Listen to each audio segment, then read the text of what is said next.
दिन परदेश से लौटत तनी, विदेश से लौटत तनी, जब रउआ आई तो हमारा खातिर कुछ कुछ ले ले आई, हमारा बड़ा निमन लगे। कहा तेरी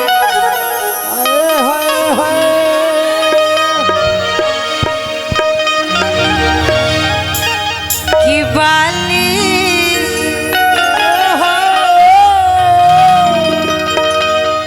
बलिया से चाही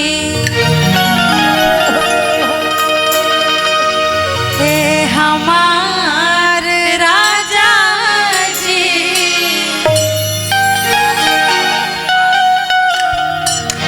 अकाली है ना कहते कि लहंगा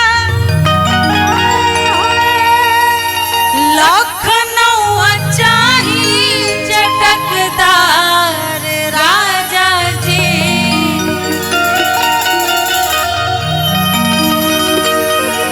कि लहंगा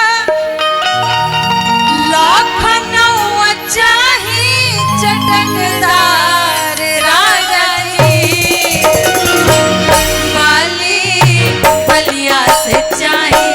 ए हमार राजा जी, बाली बलिया से चाही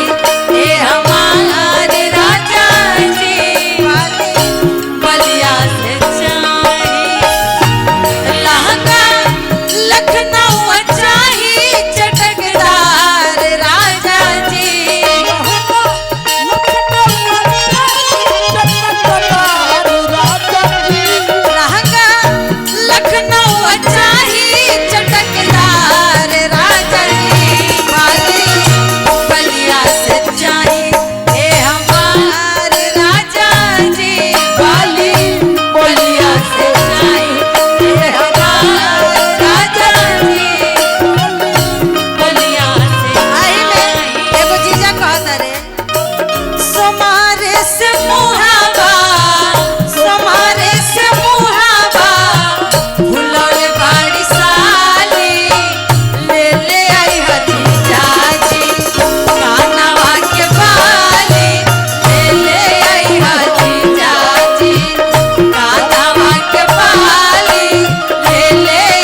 गार्जियन लोग नाचता तो एगो नाचे वाला तनी हो जाए।